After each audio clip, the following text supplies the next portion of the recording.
Okay, so I wanted to get started asking about the development of the script and where the inspiration was for what the inspiration was for the story and what that process was like of working on the script.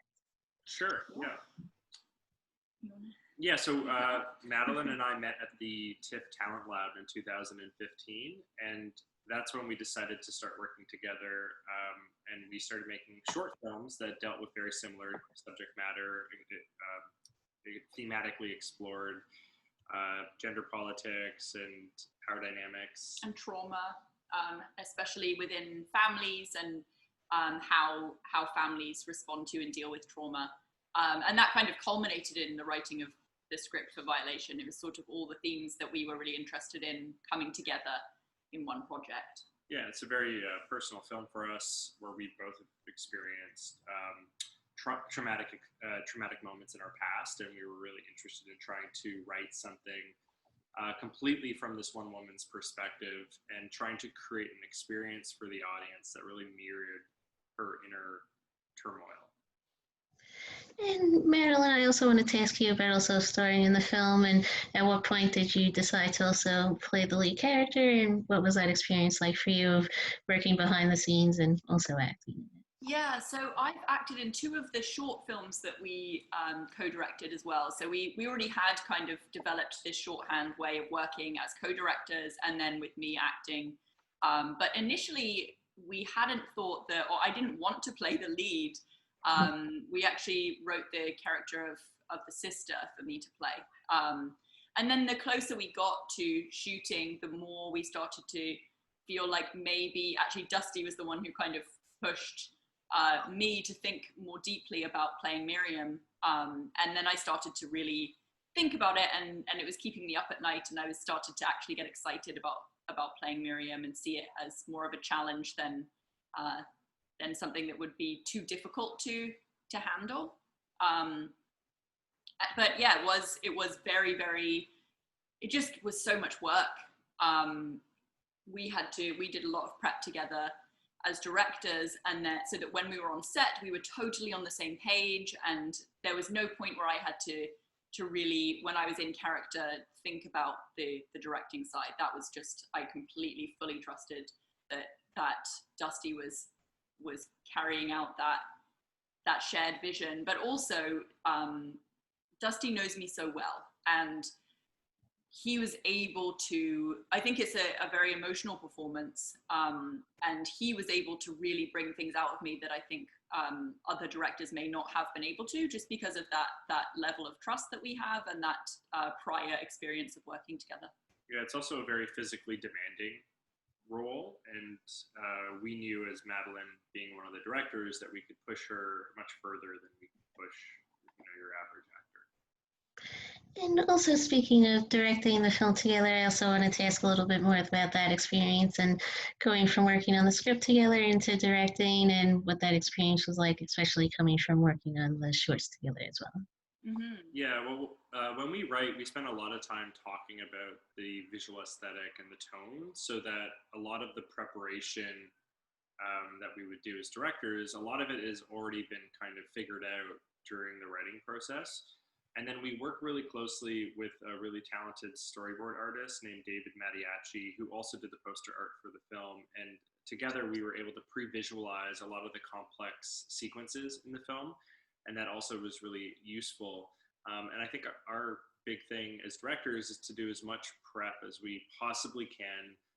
And we really want to make sure that our vision is really aligned, so that when we get on set, we kind of throw away all the prep work, so that we can be really responsive to the moment and open to the unpredictable nature of filmmaking. And that's when you get really happy accidents, that happen, surprising, spontaneous moments that make the film even better. Yeah, I think when we feel confident in that all of the prep that we've done is really ingrained in us, then it's easy to explore and find things. And I think that also, I find that with acting, that the more prepared you are, the more the lines aren't lines anymore, they're just cemented in your mind. The more physical work you've done on the character, the more you can explore when you actually get to shooting. And what kind of drew us to working together is that we really both admired performance above everything else, above camera, lighting, music. Performance was always the element that we cared most about. And so when we joined forces as a directing duo, we really wanted to have that sort of hive mind where we're not delineating responsibilities. We're both equally invested in the performances, equally invested in the visual aesthetic. And if a crew member comes up to one of us and asks us a question, they'll get the same answer because there's that sense of unification. Mm-hmm. And also speaking about the visuals, I also wanted to ask about working with your cinematographer and figuring out how you wanted to visually shoot the film as well. Yeah, so we've been working with Adam Crosby, our cinematographer, for a while now. He did all 3 of our short films. And one thing we really like to do is work with all natural light. So that means just using daylight and natural lights that you would find in a house, like incandescent bulbs. And we worked really closely to plan the blocking of the actors and the action around these key light sources, and working really closely with Joshua Turpin, our production designer, to create a very specific color palette for the film. Yeah, we also had a lot of conversations before shooting of what the intention was, what the emotional intention of every scene was. And Adam, in a way, sort of becomes like another actor in the scene. He's there really responding and moving, and kind of, it is really instinctive from his part as well. And it does feel like another actor in the scene, just the way that he's able to give his own emotional response through the visuals. And also, speaking of working with your production designer, I also wanted to ask about finding the location where you shot the film and what that experience was like, with the majority of the story taking place in the home and the property overall, what that process was like too. Yeah, so we shot in the Laurentians in Quebec, and we had about a month of prep prior to find all our locations, and we were very specific about like the type of woods and the interior, the exterior, the lake, the colors that we were looking for. Yeah. So it's actually maybe 5 or 6 different locations. So like every room, every space is actually a different space, and because it has something very unique about it that we really liked. And together, when you put all those scenes and moments, hopefully it feels like this one very special place. And we knew we wanted the film to have a bit of a fairy tale quality to it, like a dark fable that you might see, like a Grimm's novel. And so we were trying to capture that quality in the locations. And there's something really ominous and haunting about being up in the mountains and seeing like the power of these towering pine trees and these, really raw waterfalls, and letting those locations really kind of take hold was really kind of important to us. Yeah, and we found really, fortunately, these wonderful people in Mont Blanc who just really wanted to help us, and were very generous with their home, and just very kind of supportive of us as filmmakers. And besides the visuals, I also wanted to ask about the music and the score as well. And with horror films and genre films in general, like this one, I find that the music is just as important as the visuals oftentimes. So I wanted to ask about what that experience was like of creating the score for the film. Yeah, that's a really good question. So when we write, actually, music is kind of ingrained through our whole process. And when we write, we'll put on music that we feel is tonally evocative and right to that, with that music playing. So it really, we had a very strong feeling of what we wanted the music to evoke and to be like. And we work with the composer who we've worked with on our short films as well, Andrea Boccadoro, who's an incredibly talented musician based in London, in England. And he was able to create, we had these different ideas of, we kind of wanted a Baroque sound, and then we also wanted something more sort of avant-garde, and he was able to kind of take our very nebulous ideas and create something incredibly special and really tonally interesting. Yeah, and because the film is so intimate, it's really about just a few characters, and there's a level of kind of graphic intimacy in the film. We wanted the music to reflect that in its orchestration. So there's a very minimalistic approach to the way in which Andrea arranged and orchestrated the musical pieces. But we were really lucky because we were able to do a live score, and it really helps elevate, I think, the film and the tone quite a bit. And also, I wanted to ask about the rest of the cast and what the process was like of finding them and bringing them on board, and just the overall casting experience for the film as well. Yeah, so we've casted all of our short films, and we really love to build relationships with actors and crew members. So Jesse, who plays Dylan in the film, Jesse LeBurkham, he was in 2 of our short films, and we just had such a great time working with him, and we had built a level of trust and a foundation that really helped us create this shorthand. And when we came to him with the script, we were really transparent with him up front about the challenges of making this, and especially for his character. And once we kind of were able to overcome that with him, it was just such a no-brainer. It was really amazing for him to come on board. It's really exciting to work with an actor again and again, because I think it deepens your relationship with them, it deepens the performance as well.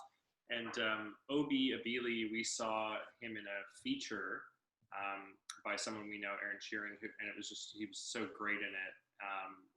And so we reached out to him directly and offered him the part. And Anna, we've been kind of following Anna Maguire's work for a while. She's an actor and a filmmaker, and we're really just excited to have a chance to work with her on this project. Yeah, both Jesse and Anna are actors, and so Jesse's an actor and a writer, and Anna's an actor and a filmmaker, and there's something in that understanding, and I think especially because this was a micro budget, because it's a very, very ambitious project, there was something in their understanding that was that really helped with the whole process. Just they completely trusted our vision, and they knew what we wanted to do, and they also knew how difficult it is to make a film. And also, once they came on board, what was the experience like of getting to work with them to build the characters' relationships and really form the on-screen chemistry as well? Yeah, that was really fun, actually. I think that was one of the most fun parts of the shoot. We had all the actors come and live in the space. So we really got to feel like it was our home, Greta and Dylan's home. And we built a rehearsal schedule where we were really able to spend time living as the characters. So as well as rehearsing the scenes, we spent a lot of time just creating real memories in character. So we would pick a time in their shared history and then live it for 4, 5, 6 hours, so that we could really start to know, because we like to use a lot of improv as we shoot as well. And that's only possible once you know the character is really part of you. And it feels natural, because otherwise you start to improvise and fall into trappings that you have of your own personality. So I think the rehearsal process was really key to building those characters. And when we're on set working with actors, the script for us is just a blueprint. It's a guiding post. It's not really gospel. So we like to encourage improvisation, and we kind of build it into the way we shoot the scene. As well, as directors, we really like the actors to feel comfortable to take risks, and so we'll try things out that might not be originally scripted. It might mean trying this scene in a particular way where there's a different energy or a different momentum or intention, so that we're always exploring to make sure that we're really finding the best in the material. And also, I wanted to ask about creating the physicality for the characters as well, and what was that process like of creating the more physical aspects of the story as well? Yes, I mean, from a personal standpoint, I have my own process of finding the physicality of a character, and that we didn't specifically work on we kind of left that up to each actor's process in the specific physicality of their characters. And then that started to come out more as we went through the rehearsal process. But during the shooting, there were a lot of kind of very physical scenes and physical moments, like the fight scene between Dylan and Miriam was kind of a very physically demanding scene that we had to very carefully choreograph between the two of us. And also, I wanted to ask about the producing aspect of the film as well, and what that experience was like for you both, and directing and producing on set as well. Overall. Yeah, we just had not the best experiences with working with other producers on our short films, and so we just decided for this that we really wanted to be in total control over, you know, how the money was being spent and how that translated into, you know, a creative vision on screen. And it did mean that we were working kind of every single day without a break. And it's not something I'd want to do again, where we are the sole producers, but really, we could not have done it without our line producer, Rebecca Yaboa, she was just so amazing in making sure that on the day, we didn't have to worry about all the minutia and of all the micro logistics that went into making sure that the day ran smoothly. So that was a real asset for us. She was also just an incredibly supportive force. I felt like having her there was kind of key to the two of us keeping going. Yeah, absolutely. Also, what's the experience been like of having the movie premiere in Toronto and bringing the film to the festival overall to share with audiences in that way as well? Yeah, I mean, TIFF has been so supportive. Peter Kaplowski and all the other programmers have just been so warm and inviting, and I feel like this is just such a great opportunity for us to start our festival run here. The premiere, it went well, though it is odd going to a physical screening and seeing all those empty seats and all the audience members spread out like that. It was definitely a different experience for sure. But I do think that just given this year's reduced slate, I think there was more attention put on the film than it would normally have been given in a normal year. We're so thrilled. I think Toronto audiences are really sophisticated and like to be challenged, and this is definitely a provocative film that requires a lot of patience and contemplation. Okay, I think that was mainly it, but thank you both again for taking the time out. I appreciate it. Great, thanks so much. Thank you so much. Nice meeting you. You too. Thanks again. Take care. Bye. Bye.